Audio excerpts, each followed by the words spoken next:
A grande curiosidade que eu fiquei quando a gente conversou antes da entrevista, você até falou assim, ó, meu objetivo consiste em transformar o investidor que gosta de renda fixa isenta em um investidor global.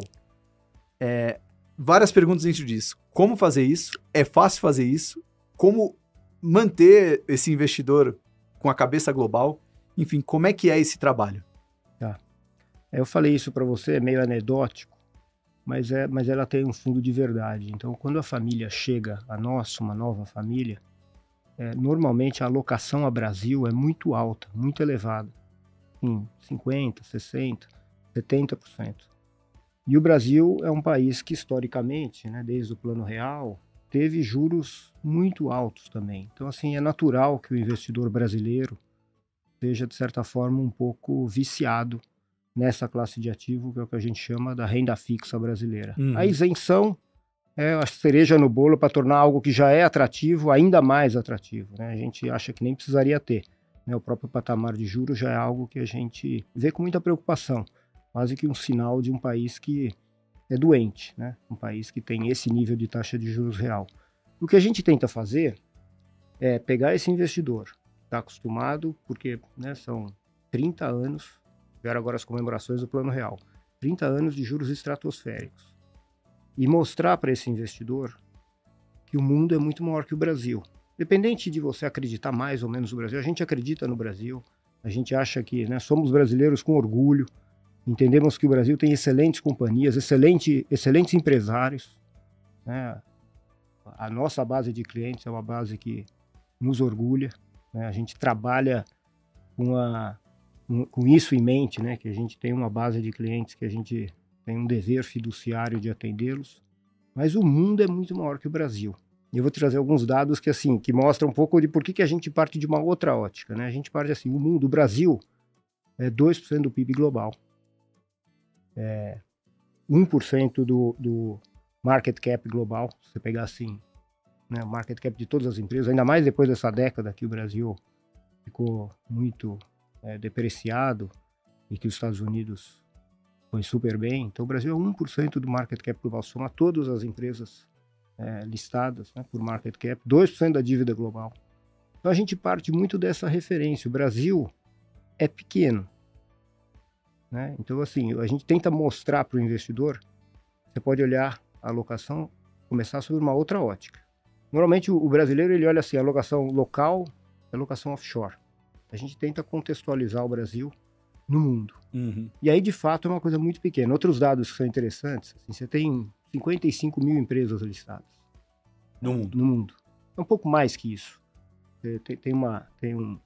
A fonte que eu tenho isso é de uma organização de bolsas do mundo, mas é um pouco mais do que 55 mil. No Brasil dá 400. Então, assim, se pegar as investíveis, já... Então, isso já tem um corte, assim, mesmo, acho que é o mesmo corte de liquidez. Né? Por esse critério, o Brasil é 340. Eu já estou colocando 400 para dar uma lambuja. O Brasil é 340 nesse mesmo corte de liquidez. Tem coisa muito ilíquida no mundo também, mas assim, são 55 mil companhias, no qual o Brasil é 340. Então, quando você começa a mostrar esses dados, você começa a falar, bom, por mais que eu seja brasileiro, por mais que eu tenha gastos aqui, precise ter parte do patrimônio aqui, né, é difícil justificar uma alocação de 50, 30 no Brasil. Teoricamente, o Brasil, sobre esses padrões que eu te falei, é muito pequenininho. E é a partir daí que a gente olha, né? Então, assim, além disso, então esse é o primeiro conceito, é a diversificação geográfica, né? O segundo conceito é assim, a gente acha que não se deve ter toda a alocação numa classe de ativo só, né? No caso, a pergunta que você me fez é a renda fixa no Brasil. Apesar dos juros serem atrativos, né? Acho que é inegavelmente atrativo os juros no Brasil. Mas ele é atrativo por alguma razão, né? Ele não é atrativo porque ele não tem risco. Ele é atrativo porque ele tem risco, né? Quando você olha sobre a ótica do investidor global, a renda fixa brasileira tem risco. Ela é considerada como um emerging market, né? Bond. E você olha emerging market bonds, tem quase que risco de equities. Então, quando você muda o enfoque, né, o Brasil ele passa a ter uma configuração dentro do portfólio que é menor do que aquela de quem está morando aqui e se restringe a investir nas classes de ativos brasileiros. Então, a brincadeira que eu fiz é que o nosso trabalho é pegar esse investidor, que ele vem majoritariamente investido no Brasil, em uma classe de ativos, e fazer com que ele se torne um investidor que invista globalmente em todas as classes de ativos. Todas, leia assim, caixa, hedge funds, ações, private equity, real assets, florestas, infraestrutura, venture capital, em todas as geografias. China, Japão, Índia, Europa, Estados Unidos. Então esse é o desafio. A gente tem que fazer isso com muito cuidado, porque a experiência do investidor pode, né, fazer com que ele interrompa esse processo no meio do caminho, que a gente acha que é o que pior pode acontecer, né? Ele tem que fazer isso. Ele está acostumado a algo que não tem volatilidade, medido em reais. Tem muita o investidor de renda fixa brasileira tem muita volatilidade se ele se medir em dólar. Muita volatilidade. Mas se ele se mede em reais, não.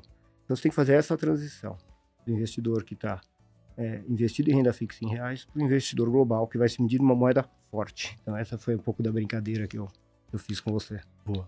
Bom, nessa linha você já explicou a importância de diversificação geográfica e a diversificação de classe de ativos, mas... E são só esses dois pilares fundamentais ali na montagem? Não, tem outros, mas deixa eu tem um terceiro pilar que a gente entende que a renda fixa, apesar de ela não ter volatilidade, ou ter uma volatilidade muito baixa na moeda em que ela é denominada, quando você olha a preservação de capital de longo prazo acima da inflação, ela não é o melhor instrumento, principalmente a renda fixa nominal. As NTNBs aqui, ou as ATIPs lá fora, até são, né? No nosso entender, a taxa livre de risco de longo prazo de um investidor global é a TIPS, né? Que é o equivalente à NTNB americana. Né? Inflação mais 2, pagava menos, hoje está a inflação mais 2. Essa é a taxa livre de risco para quem pensa preservação patrimonial de longo prazo acima da inflação, que é assim que a gente pensa e assim que as famílias que se juntam a nós pensam. Então, o conceito, você mencionou assim, diversificação versus estar só na renda fixa sem volatilidade. A gente entende que assim, para preservar patrimônio no longo prazo, então todas as nossas famílias já foram bem-sucedidas, né? São empresários bem-sucedidos. E normalmente eles acumularam esse patrimônio investindo de forma concentrada e certa. Investiram de forma concentrada e errada, a gente não bate na minha porta. Né? São os que investiram de forma concentrada e certa, que é uma minoria, né? Mortalidade enorme, né? Ser empresário é difícil no Brasil ainda, né? Muito difícil. Por isso que a gente fala que a gente tem uma sensação de gratidão em atender, né? Em ajudar esses empresários bem-sucedidos a preservar patrimônio no longo prazo. A gente entende que para preservar o conceito de diversificar é essencial.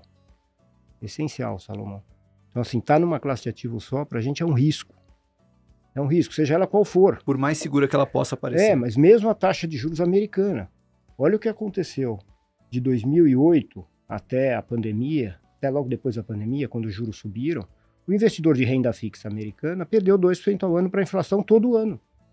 E você teve vários momentos, depois da Segunda Guerra Mundial, repressão financeira, juros menor que a inflação por várias décadas. Então, a renda fixa em si, ela não tem volatilidade, mas a volatilidade é uma das mensurações de risco, né? Ela não é a única nem a melhor para quem está procurando preservar o patrimônio no longo prazo. Então, a gente acha que é o oposto. Por isso que esse é o desafio. Ela, de fato, dá um conforto para quem se mede em real, porque não balança.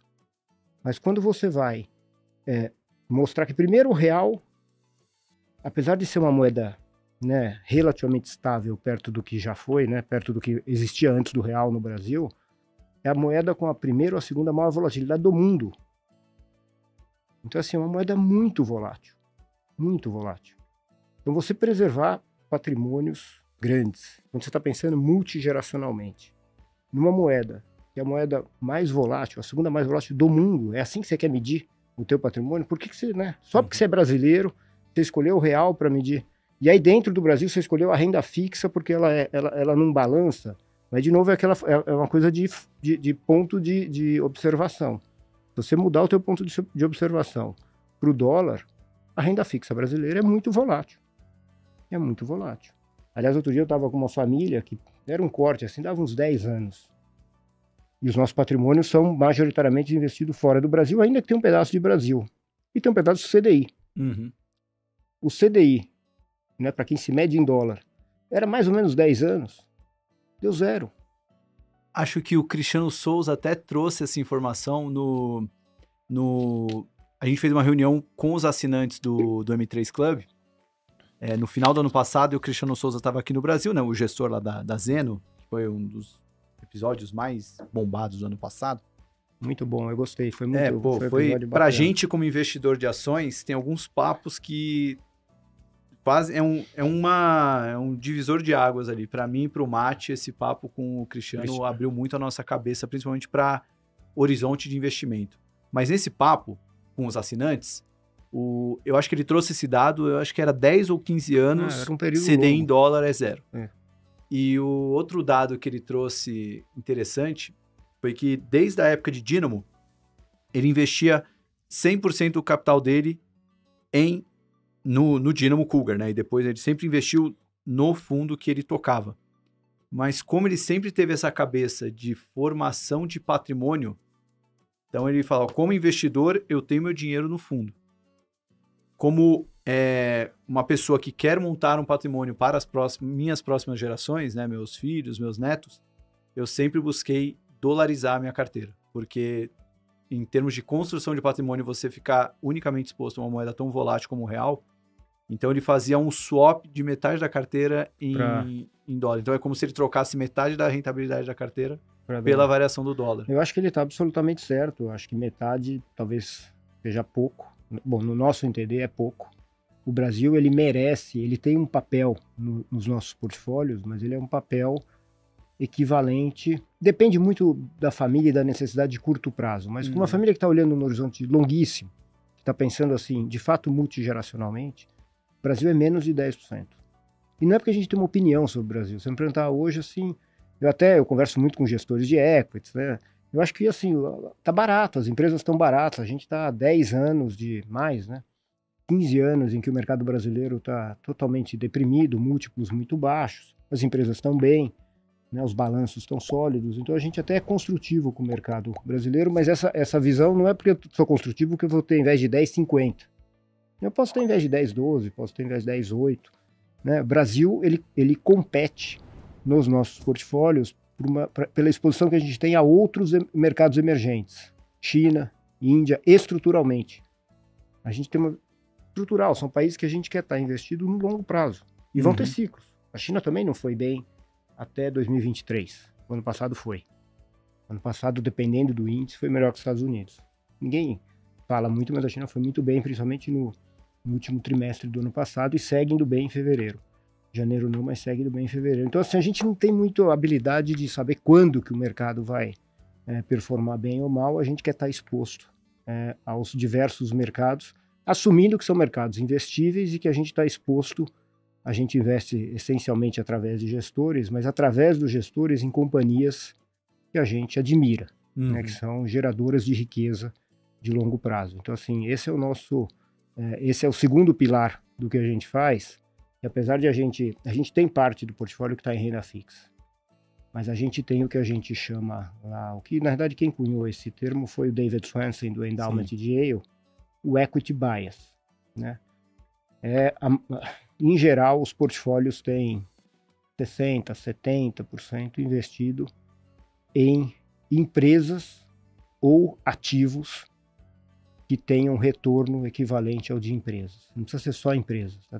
A maior parte é empresas listadas e fechadas, bastante é privado também, mas tudo empresa.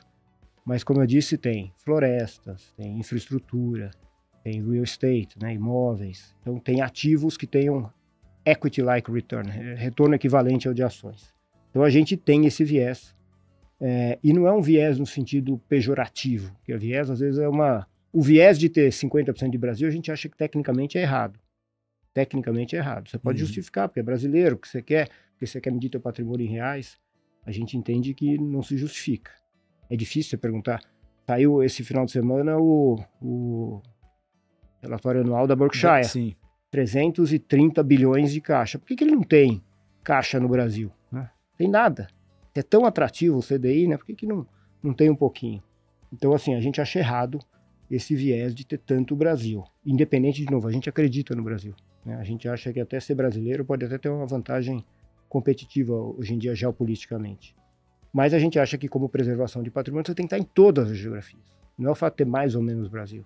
Você tem que estar com as fichas espalhadas em todas as geografias. E as ações, no nosso entender, você olha todos os períodos de inflação mais alta, inclusive na Argentina, Turquia recentemente, uma carta recente de um gestor que a gente respeita, não sei se você já conversou com eles, a Oceana. Já conversei, não no podcast. Ele fez uma análise do que aconteceu com o investimento, né, de renda fixa, quando eu falo que é renda fixa, em países que, né, tiveram um problema de dominância fiscal. Então, a gente entende que na calmaria as ações deveriam ir melhor do que a renda fixa, e na crise extrema é melhor você estar investido em ativos reais do que estar em títulos de renda fixa. Então, esse equity bias, a gente entende que as ações, privadas ou listadas, têm prêmio no longo prazo. Aí eu discordo um pouco do Daniel Goldberg. Que falou que não tem. Que legal que você falou, porque eu já vou encaixar isso porque aí então. A gente acha que tem. Mas só, então, diversificação geográfica, diversificação de classes de ativos e o equity bias. Então, a exposição maior a ações do que a renda fixa. Ou ativos que oscilam como ações. Que rendam, que tenham prêmio. Que a gente gosta de falar, ativos que tenham prêmio de longo prazo, como as ações têm. Não precisam ser só ações. De novo, nos nossos portfólios você tem um pedaço em ações listadas, um pedaço em private equity. Esses dois são os maiores pedaços. E aí pedaços menores em o que a gente chama de ativos reais. Que pode ser floresta, real estate, infraestrutura. É um pedaço menor. Mas essa composição toda, ela deveria render como ações no longo prazo. Com um perfil diferente de distribuição de probabilidade.